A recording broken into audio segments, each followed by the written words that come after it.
नमस्कार, खबरें अभी तक देख रहे हैं आप और मैं हूं आपके साथ नासिर कुरैशी। पहाड़ पर डेरा, यह सवाल इसलिए क्योंकि हिमाचल में चुनाव है और हिमाचल के चुनाव में गुरमीत राम रहीम की एंट्री हो चुकी है।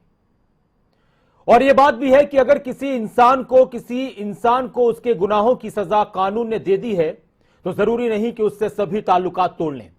यह मर्जी हो सकती है किसी की, कोई उससे ताल्लुकात रखे, कोई उससे ताल्लुकात न रखे, कोई उसके प्रति आस्था रखे, कोई उसके प्रति आस्था ना रखे।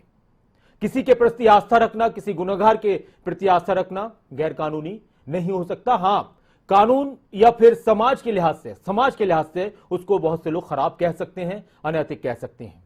तो गुरमीत राम रहीम की एंट्री पहाड़ पर हो सकती है, हो गई है, चुनाव में हो चुकी है, चुनाव का शोर है और इस शोर में वहां पर भी नेता उनसे आशीर्वाद लेने के लिए पहुंच रहे हैं। हरियाणा के नेताओं की तरफ से आशीर्वाद लेने की तस्वीरें और उनकी बातें तो आपने सुनी है। और गुरमीत राम रहीम का आशीर्वाद सभी पार्टियों के नेता लेना चाहते हैं। ऐसा नहीं है कि इस पार्टी के ले रहे हैं, इसके नहीं ले रहे। जिसको मौका मिल रहा है वो उसका आशीर्वाद लेने पहुंच जाता है या पहुंचने की आने वाले वक्त में कोशिश कर सकता है। इसी पर हम बात करेंगे और गहन चर्चा करेंगे।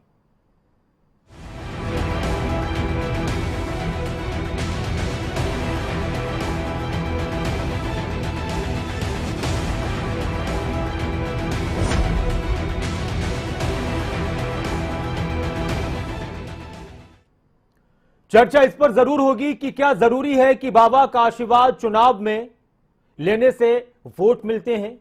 क्या वोटों के लिए गुरमीत राम रहीम का आशीर्वाद बहुत जरूरी है। क्या बिना गुरमीत राम रहीम के एंगल से किसी चुनाव को संपन्न नहीं कराया जा सकता बहुत सी जगहों पर, क्योंकि कई बार गुरमीत राम रहीम का नाम चुनावों से जुड़ जाता है। इसको बहुत से लोग इत्तेफाक कहते हैं, बहुत से लोग इसको रणनीति कहते हैं। लेकिन गुरमीत राम रहीम की बात की जाए या फिर इस तरह के और बाबाओं की बात की जाए, आस्था की बात की जाए, वोटों की बात की जाए, चुनाव का और इसका जोड़ इतना मजबूत क्यों हो जाता है। बहुत से सवाल हैं, उन सवालों के जवाब अलग अलग पार्टियों के नेताओं से जानने की कोशिश करेंगे, चर्चा करेंगे। लेकिन उससे पहले आप ये खास रिपोर्ट देखें। यहाँ का मंत्री हूँ, आपसे आशीर्वाद लेने के लिए आया हूँ। आप आशीर्वाद देते रहते हैं, आपने मार्गदर्शन दिया है समय समय के ऊपर। राम रहीम जी जयप्रकाश के खिलाफ तो संदेश दे नहीं सकते, क्योंकि असली प्रेमी तो मैं ही हूं।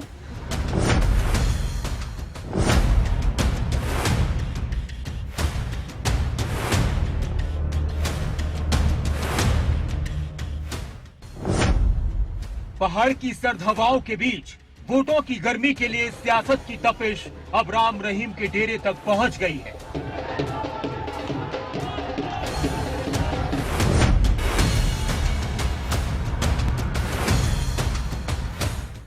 कहते हैं कि आस्था पर पाबंदी नहीं होती,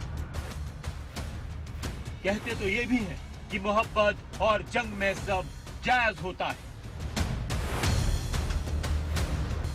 लेकिन इन दिनों चर्चा इस बात पर भी हो रही है कि क्या राजनीति में नैतिकता की कोई जगह होती है या नहीं। ये सवाल इसलिए भी कि जिस कानून और संविधान ने बलात्कार और हत्या जैसे मामलों में गुरमीत राम रहीम को कड़ी सजा सुनाई, अब उसी राम रहीम के दर पर वोट की आस में वो लोग पहुंच रहे हैं जिन्होंने संविधान की शपथ ली और कानून का पालन करने का वादा किया।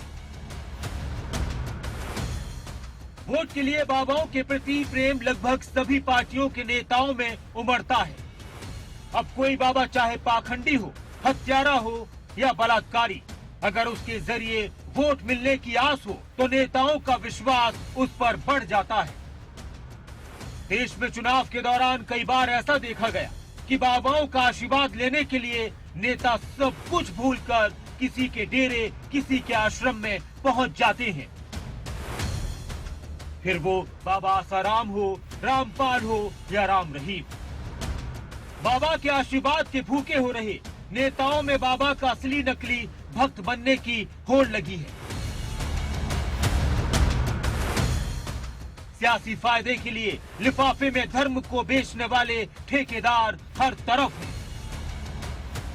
चुनाव के पर्व के दौरान ये अचानक सक्रिय हो जाते हैं। यूपी के डेरे में बैठा बाबा अब हिमाचल में भी अपनी कृपा बरसा रहा है। तो वही कहा जाता है कि चुनाव के दौरान कृपा राम रहीम पर भी बरस जाती है। हरियाणा के बाद हिमाचल के नेताओं को भी बाबा का ही आसरा नजर आ रहा है। 40 दिन के लिए जेल से आजाद हुए गुरमीत राम रहीम को भला और क्या चाहिए। बड़े से बड़ा नेता बाबा के ऑनलाइन सत्संग में सिर झुकाए खड़ा है। नेता को वोट मिलेगा और बाबा को पब्लिसिटी, फायदा दोनों का है। यही तो है न्यू इंडिया। देश के राजनीतिक इतिहास में बाबाओं का हमेशा बड़ा स्थान रहा है, जिसका उदाहरण हमने हरियाणा में भी कई बार देखा। अपने अनुयायियों की राजनीतिक सोच को प्रभावित करने की बाबाओं की क्षमता ने सभी धर्मों के नेताओं को उनके साथ जोड़ रखा है। पिछले कुछ सालों में स्थिति और भी दिलचस्प हो चुकी है। लोकसभा चुनाव हो या विधानसभा चुनाव, चुनाव का आगाज होते ही बाबाओं के डेरे सबका ध्यान अपनी तरफ खींचना शुरू कर देते हैं। लेकिन इस सब के बीच कई तरह के सवाल खड़े होते हैं, जिनकी तरफ अक्सर किसी का ध्यान नहीं जाता। क्या नेताओं को होता है बाबाओं का आसरा? क्या नेताओं को खुद से ज्यादा बाबा पर होता है भरोसा? क्या वोट के लिए भुलाए जा सकते हैं दुष्कर्म? क्या वोट के लिए डेरे पर सियासत के दिग्गजों का झुकना जरूरी है? न्यूज डेस्क, खबरें अभी।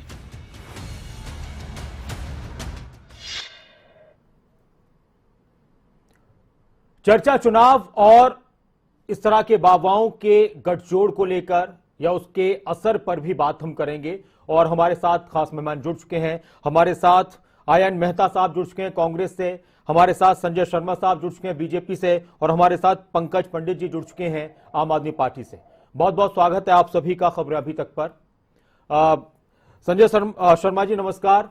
संजय जी, एक सवाल शुरुआत में आपसे ही करूंगा कि कितना जरूरी है चुनाव के मौकों पर इस तरह के बाबाओं के दर पर जाकर वोट के लिए, वोट का नाम तो नहीं लिया जाता लेकिन इशारा जरूर किया जाता, आशीर्वाद बनाए रखने की बात करना, कितना असर डालते हैं चुनाव पर ऐसे बाबा?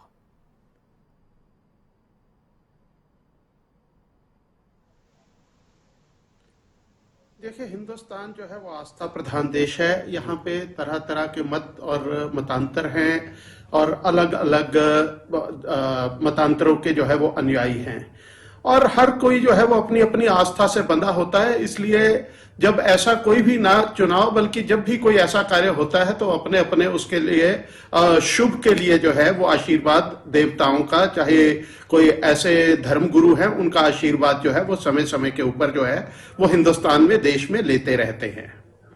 तो ऐसा कोई आवश्यक नहीं है, लेकिन ये स्वयं की आस्था है कि आप किस तरह से जो है वो इसको लेते हैं।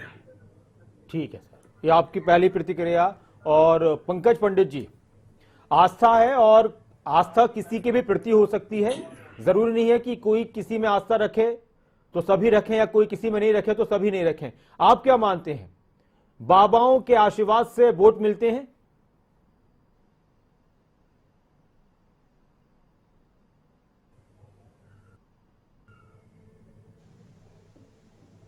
पंकज पंडित जी,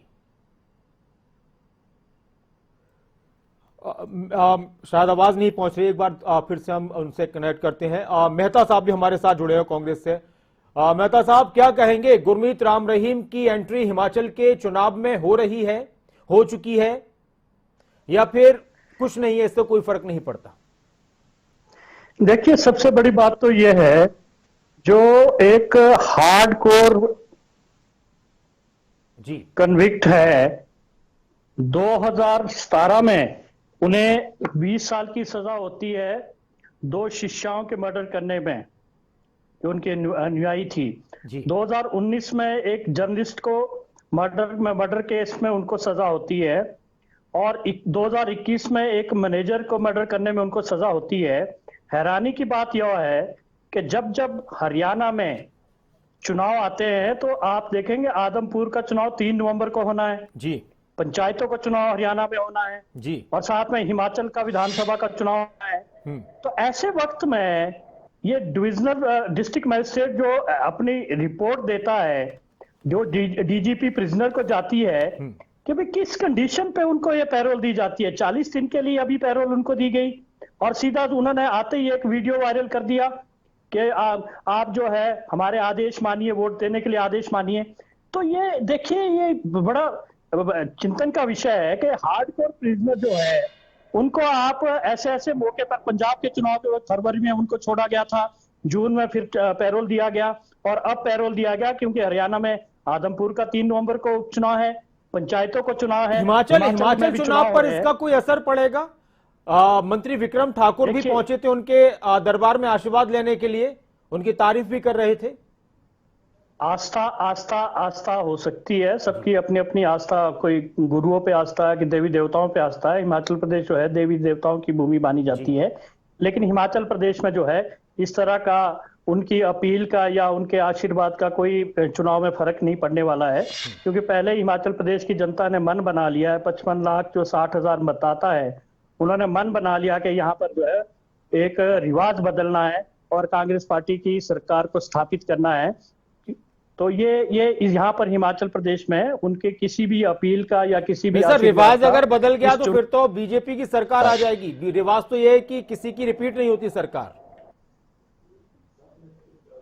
रिपीट नहीं होगी। तो वो जो ये बात कर रहे हैं ये कि भाई ये इस बार रिवाज बदलेंगे, भारतीय जनता पार्टी की जो बात करते हैं कि भाई रिवाज बदलेंगे, तो वो रिवाज नहीं बदलने वाला है। यहाँ पर तो मन बना लिया है, उपचुनाव के नतीजे आपके सामने हैं। मैं बाबा पर ही, गुरमीत राम रहीम पर और भी बात करूंगा। पंकज पंडित जी भी हमारे साथ जुड़े हैं। पंकज जी, गुरमीत राम रहीम से आशीर्वाद लेने का सिलसिला शुरू हो चुका है। अभी एक मंत्री पहुंचे हैं, हो सकता है फिर पहुंच जाए कोई। हरियाणा में हुआ क्या था कि हरियाणा में पहले बीजेपी के कुछ नेता पहुंचे, कांग्रेस के नेता उस पर वार कर रहे थे कि देखिए ये चुनाव में बीजेपी के नेता जा रहे हैं वोट मांगने के लिए, बाबा का आशीर्वाद लेने के लिए। अगले दिन ही कांग्रेस के प्रत्याशी ने भी कह दिया कि मैं हूं असली प्रेमी। तो ही ऐसा यहां भी हो जाएगा शुरू, लग रहा है ऐसा?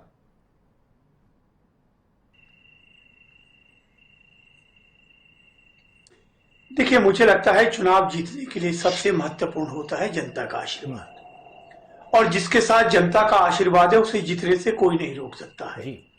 और जहां तक ये राम रहीम से एक हमारे मंत्री महोदय का आशीर्वाद लेने का सवाल है, निश्चित तौर पे उनकी निजी आस्था है, वो कहां जाते हैं, क्या करते हैं, लेकिन कहीं ना कहीं चुनाव जीतने के लिए भाजपा हर स्तर पे जाती है, ये सबको पता है। ये राम से लेके राम रहीम तक किसी का भी इस्तेमाल कर सकती है।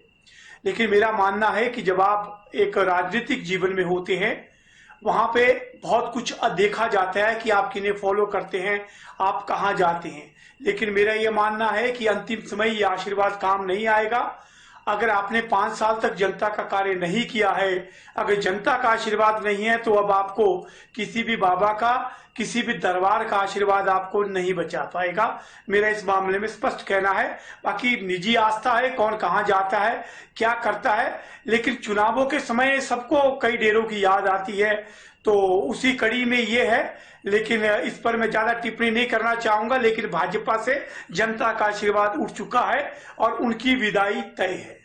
संजय शर्मा जी, इस बात में कोई शक नहीं कि किसके प्रति आस्था है वो उनकी किसी की भी निजी आस्था हो सकती है। कोई किसी से आशीर्वाद ले, और ईश्वर के प्रति आस्था बहुत सारे लोगों की होती है, बहुत से लोगों की बाबाओं के प्रति भी होती है। लेकिन सार्वजनिक रूप से कोई भी किसी भी पार्टी का नेता किसी ऐसे व्यक्ति जिसको अदालत ने बहुत कड़ी सजा सुनाई हो, उसका आशीर्वाद ले, उसकी तारीफ करे, ये सही है क्या?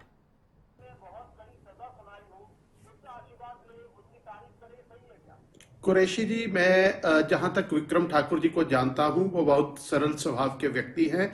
देखिए, जब हम चुनाव में चलते हैं तो कार्यकर्ताओं ने कई तरह के कार्यक्रम जो है वो रास्तों में रखे होते हैं। कुछ कार्यक्रम ऐसे होते हैं जो पार्टी की तरफ से तय होते हैं कि आपका बूथ नंबर यहां से लेकर के यहां तक यह कार्यक्रम है। लेकिन जब व्यक्ति चलता है तो रास्ते में कुछ कार्यक्रम आ जाते हैं। किसी में कोई शादी का कार्यक्रम है, कहीं कोई मंदिर का कार्यक्रम चल रहा है, कहीं कोई संत महात्मा के प्रवचन चल रहे होते हैं। तो अचानक आपको जब ऐसे किसी कार्यक्रम में कोई कार्यकर्ता ले जाते हैं, तो एकदम से जब आप सामने खड़े हैं कोई ऐसा वो आ जाता है, तो स्वाभाविक है कई बार व्यक्ति जो है वो सोच नहीं पाता है कि 1 सेकंड के अंदर क्या करना है। लेकिन जहां तक भारतीय जनता पार्टी का सवाल है, भारतीय जनता पार्टी के विधायक और मंत्रियों का सवाल है, हम कानून के दायरे में रह करके चलने वाले और लोकतंत्र के अंदर कड़ी आस्था रखने वाले लोग हैं।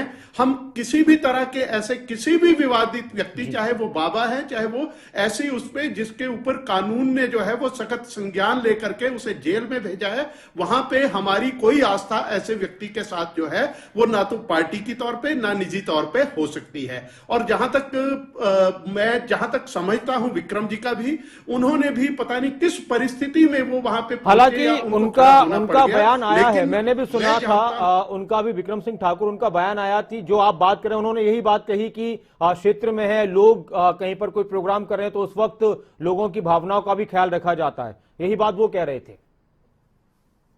अब कोई सामने खड़ा व्यक्ति की ये बाबा जी हैं एकदम नहीं व्यक्ति को पता लगता है। जब पता लगता है तो अब वो समय निकल चुका होता है। निश्चित तौर पे ये गंभीर विषय था। पार्टी इस सारे उससे अपने, ये पार्टी का किसी भी तरह के पार्टी के साथ का कार्यक्रम नहीं है, ये उनका एक निजी वो अचानक से हुई जो है वो कोई कार्यक्रम में उनकी उपस्थिति हुई, वहां पे वो सामने स्क्रीन पे वो, क्योंकि ऑनलाइन कार्यक्रम था, वो कहीं उनके किसी आश्रम में नहीं है किसी, और वो ऑनलाइन प्रोग्राम में एकदम आकर जी, क्योंकि वो ऑनलाइन ही स्थिति बन जाती है। कोई यूपी निर्धारित के कार्यक्रम नहीं था, कोई पार्टी का अधिकृत कार्यक्रम वो नहीं था। ठीक है, नहीं बिल्कुल वो पार्टी का कार्यक्रम नहीं था, और आस्थाओं की अपनी अपनी अलग बात है इस पर।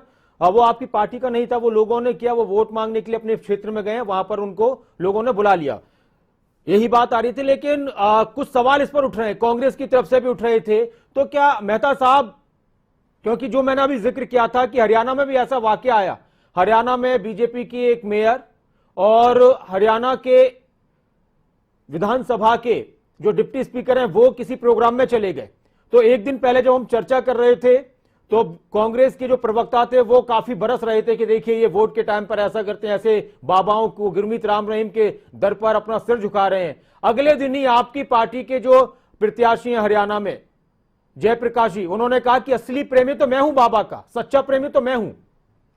तो हिमाचल में भी कहीं ऐसी शुरुआत ना हो जाए। देखिए, सबसे बड़ी बात तो ये टाइमिंग, आप पैरोल की टाइमिंग देखिए, उसके लिए स्पेसिफिक रीजन आपको देना पड़ता है कि पैरोल किस लिए चाहिए होता है, किस लिए आपको पैरोल चाहिए। तो लेकिन ये मैं तो हैरान इस बात के लिए कि भारतीय जनता पार्टी ऐसे गंभीर जो हत्या, रेप और मर्डर के उसमें आरोपी है, सजा काट रहे, उनको इस तरह की संरक्षण नहीं सर, ये तो भारतीय जनता पार्टी का काम थोड़ी है, तो कोर्ट का काम है। समय पंचायत का चुनाव, जेल प्रशासन का काम है सर। उपचुनाव आदमपुर का होने जा रहा है, और हिमाचल में भी वो कोशिश कर रहे हैं कि भी वो मतदाताओं को रुझाएं। तो लेकिन ये इस तरह का संरक्षण देना इस तरह के आरोपियों को, या जिन्होंने इस तरह जो सजा काट रहे हैं, तो ये भारतीय जनता पार्टी जो है हमेशा। संजय शर्मा जी का बयान ले लीजिए, चुनाव के संजय शर्मा जी दिया गया।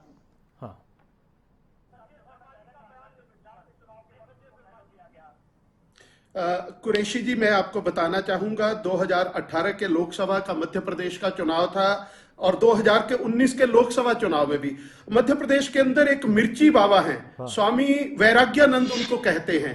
रेप के इल्जाम के अंदर जो है वो उनकी गिरफ्तारी होती है। पूरे चुनाव के अंदर जो है कांग्रेस पार्टी मध्य प्रदेश के हर एक विधानसभा सीट के ऊपर उन मिर्ची बाबा को लेकर के जाती है। दिग्विजय सिंह जी साध्वी प्रज्ञा के खिलाफ चुनाव लड़ रहे हैं। दिग्विजय सिंह का वो मिर्ची हवन जो है वो मिर्ची बाबा करवाते हैं, और वो रेप के केस में जो है वो गिरफ्तार हो जाते हैं। तो कांग्रेस को कोई नैतिकता नजर नहीं आती, इनको कुछ नजर नहीं आता। रामलोक बाबा, ये एक संत रामलोक का हरियाणा के रहे, उनके कांग्रेस के कौन कौन से लीडर जो है वो उनके शिष्य रहे हैं, क्या मैं उनका नाम भी लेकर के आऊं? उनके मध्य प्रदेश के कौन कौन से शिष्य हैं, उनके कौन कौन से विधायक जो है, जब उनको गिरफ्तार किया जा रहा था हरियाणा में, तो कौन कौन से उनके विधायक जो है वो धरना और प्रदर्शन करने के लिए आ रहे थे, और जिनको मैं आता हूं पंकज पंडित जी। लेकिन एक बात जरूर है सर, कि ऐसे गुरमीत राम रहीम के प्रति प्रेम सबका है, कहीं का किसी का किसी राज्य में, किसी का किसी राज्य में। आजकल एक खबर काफी चर्चाओं में है कि गुरमीत राम रहीम पंजाब में एक नए डेरे की शुरुआत करने जा रहा है। वहां पर कांग्रेस और दूसरी पार्टियों के नेता ये कह रहे हैं कि इस पर आम आदमी पार्टी खामोश क्यों है।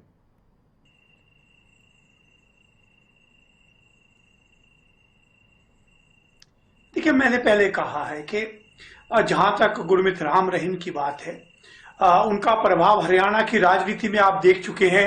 उनकी गैलरी में ऐसा कोई नेता नहीं जिसका फोटो ना लगा हो, वो चाहे भाजपा के केंद्रीय मंत्री हो चाहे कांग्रेस के हो, हर बड़ा नेता वहां पे सिर झुका के आया है। और ये जो मामला कोर्ट में सजा के बाद उनकी पैरोल हर बार विवादों में रही है। हालांकि ये सीधे कोर्ट से जुड़ा मामला है, लेकिन हर डेरों का प्रभाव रहा है और समय समय पर विभिन्न राजनीतिक दल उसका उपयोग करते रहे हैं। हम धर्म के मामले को कभी राजनीति से जोड़ना ज्यादा पसंद नहीं करते, इसलिए हमने कभी इस पर ज्यादा टिप्पणी भी नहीं की है। आम आदमी पार्टी ने पंजाब में चुनाव लड़ा था तो हमने कभी किसी से आशीर्वाद नहीं लिया था।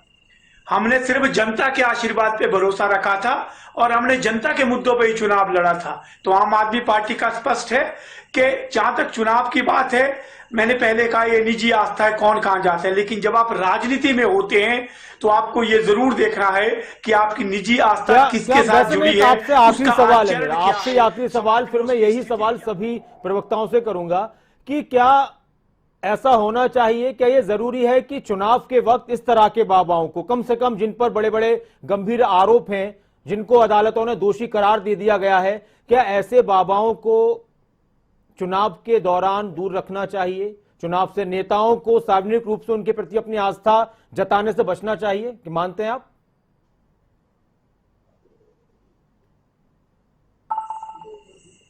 देखिए, निश्चित तौर पे मेरा व्यक्तिगत तौर पे मानना है कि ऐसे कोई कड़े नियम होने चाहिए, क्योंकि इससे विवादों में आते हैं। जब चुनाव होते हैं तभी उन्हें क्यों पैरोल मिलती है। इन सब से कहीं ना कहीं पूरा का पूरा सिस्टम पर भी लोगों की जो विश्वास है वो हिलता है, वो कम होता है, जो हमारे लोकतंत्र के लिए शुभ संकेत नहीं है। और हमारे देश की जनता को भी जागरूक होना चाहिए, उन्हें भी इन चीजों पे, जो लोग इस तरह के काम करते हैं उनके खिलाफ खुलकर आना होगा। और अभी देखिए, ये जो परिणाम है विक्रम ठाकुर जी का, ये भी बहुत जल्दी तय कर देगा कि उन्हें जनता का आशीर्वाद मिला या नहीं। बाबा जी का तो मिल गया। जनता का आशीर्वाद मिलेगा नहीं मिलेगा, किसे मिलेगा, ये आने वाला वक्त बताएगा। 8 दिसंबर को पता चलेगा। लेकिन संजय शर्मा जी, कि चुनाव और जिस तरह से ये जो गठजोड़ कई बार नजर आता है, इस पर सवाल उठते हैं, इसको इत्तेफाक समझा जाता है या फिर समझा जाए या फिर एक रणनीति मानी जाए?